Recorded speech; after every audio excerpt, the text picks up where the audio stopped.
Stay close, stay with hope. It's not gone till we let it roll away. You're the only one and only. You're the only one, and we're feeling alive again. Break new ground. Discover more at ariat.com. The 2023 Defender Burghley Horse Trials cross-country track is ready and waiting to be jumped by competitors on Saturday. Course designer Derek di Grazia has set competitors a test of 29 numbered fences, featuring 3 water obstacles over Burghley's hilly terrain. We caught up with riders competing at this year's event to find out what they thought of the cross-country course. It's a classic Burghley course. I think you've got all the usual characteristics, and that it's dimensionally very big. I think it's really interesting the way he's designed it. There's a really good variety of profile of fences where they're not all just big square boxes, but you've got a complete variety. I like the way he eases you into the course. I think Defender Valley is a good question, but hopefully it's horse friendly, and shouldn't be too taxing for them. Then you got the Leaf Pit, which is a little bit easier than last year, but will still it may ride more difficult than we think, but it's it will definitely catch some. And then I think the Trout Hatchery I really like that. I think it's got a real flow to it. It's very horse friendly. It's very clear to them. Those sort of cabins will be really clear for the horses to read. So that sort of eases you into the course really well. And then I think where there's a few sort of fences later on which I think it'll be really interesting to see how they ride. One is the bank, where you jump the bank and then you curve onto the log on Winners Avenue, and you can curve either way onto it, so you're approaching it from exactly end on, as it were. And when you jump that bank slowly at a slight angle, I wouldn't be surprised if some horses go to bank it. So then the question is, do we come slow enough to allow them to get their feet down and bank it? And if they do that, it'll in a way take the pace away and make the turn easier. You'd feel a bit stupid trying to do that and the horse falling. But also, if you come a little bit quicker and get them to jump it, you're possibly going too quick for the turn. So it'll be interesting to see how that rides. And then the other one, which I think will be really interesting to see how it rides, is the Dairy Mound with those triple bar arrowheads, because they never jump them that well. They never back off them. It doesn't get them up in the air.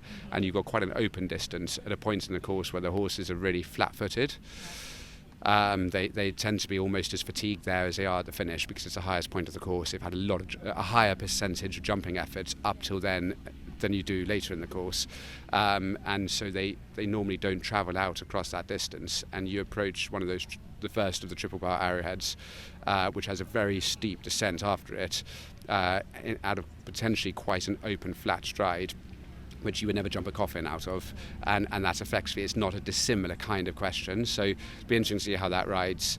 But there could be problems all the way around, but I think all in all it's a really interesting course, and he's done a great job. What do you think he's testing out there? I think Burghley tests everything. You need to be on it with obviously the first and foremost is speed, quality, stamina, that kind of thing, but also the rider's ability to ride in a rhythm. Look after your horse till the end, but you've got classic things like scope, bravery, accuracy, adjustability. It's there's no hiding place. And the terrain here as well, what influence does that have? Yeah, huge. I mean, it just ramps up it makes it like a 15-minute course, because you've got the endurance. They don't look super steep hills, but if you were on a bicycle, you'd notice which way was up and which way was down. He's got to be the best one of the best course designers out there at the moment. Fantastic track, but I do think in the sense of profiles of fences, I think it's possibly kinder, maybe a smoother ride, a lot less twisting around than other years. At the same time, there's a heck of a lot of questions, a lot of tests, and I don't think you'll see it at one single fence. I think it'll be a few. And even silly things like the Last Water, whatever that's called, the Boodle's Water. Yeah. I mean, that is a big jumping efforts, big fences. I know technically easy and they'll be going straight through it, but that's a lot of effort. So yeah, for me all the way around, and yeah, I'm looking forward to tackling it. Well, it's big. You never get used to the size of Burghley. It's definitely big. There's huge amounts to jump. I've only had a very brief walk round. I haven't really walked my lines properly yet and made a plan, but that's what my next few course walks will be about. You've got to try and override the size of the fences and think of it as any other course. What does a course designer want from us? Where are we going to go to optimise our horses seeing the fences, understanding it, and where can we shave our time? And that's the balancing act. We got a tough track that he's built out there. I think it's going to be exciting from beginning to end.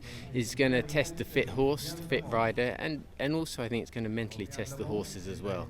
You've got a long way to the end there, up to the top of Winners Avenue. You've got the at the beginning we've got the leaf pit, which is a strong question quite early, down the bank, over the wide brush, then you've got to choose your line, and that could be a distraction early. I think we'd open up to an early 20, which would be unnecessary. But then towards the latter part of the course we travel up Winners Avenue, Cottamore Leap at the top, and then we've got the angle brushes before coming to, is it the Dairy Mounds there? That's a question in itself, and that's the point we're going to test whether we've got physical stamina but also the mental stamina from the horse's point of view and how deep they're able to dig at that stage. Then we've got to try and nurture back down the hill, and it's still a long way home from that point with some big jumps. Is it influential having that loop an opposite way round to how it was last year? Yeah, last year I think it was a case that it was too intense too early on, and I think that's been changed slightly this year. But there's very little spaces where we can just have a nice little gallop on the flat and just let the horses kind of put back the goodwill back into the bucket kind of thing, give them a breather, let them settle again before coming to the next question. And certainly we come across a cutting for the first time, go over the bridge and travel up Winners Avenue. Even that question there with that mound to the angled log, that's still a question in itself there before you've got the pull up Winners Avenue. And then you've got a huge great ditch at the top. Yeah, it's very interesting, but in simple terms it's just very big. It's from the beginning to the end, it's maximum effort all the way. And what do you make of the terrain as well here at Burghley, which is quite... It always adds to, that's what Burghley's renowned for. It's a long way around, the terrain plays a big part, and the terrain plus big fences makes it a serious question. Anything in particular you've had a look at yet? No, I've had a glance at the course, and as I say, the whole lot will take a lot of jumping. And of course you're sat on one of the world's best cross-country horses. How much are you looking forward to tackling that course on him? Naturally, I'm very looking forward to it. I'd like to be a bit closer after the dressage, but I wouldn't swap him for anything on Saturday. I think it's great. It's big and bold as always, and really flowing, and lots of sort of cheeky questions kind of along the way, and but yeah, it's all got to be jumped, and hopefully he's on it, and he's had a good season, so yeah, fingers crossed. It's not far off Captain Mark Phillips' courses. It's maybe a little bit more accuracy fences, but it's still bloody big, and a long way around, so we'll give it a good shot. Anything in particular you've had a good walk of or a good look at so far out there? Yeah, it all looks hard.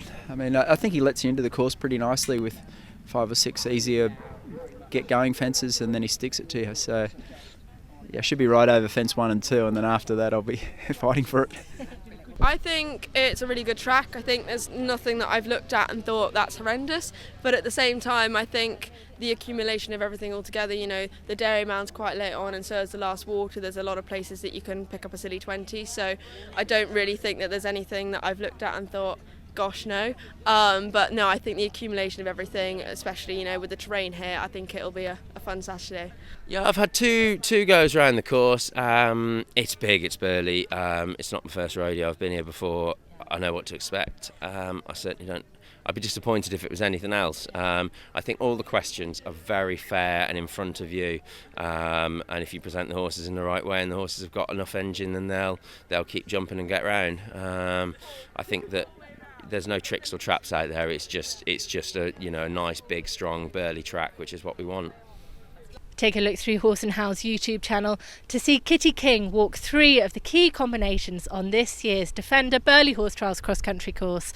And don't forget to head over to the Horse and Hound website to take a look at photos of every fence on this year's track, as well as all the latest news and reports from Defender Burghley Horse Trials.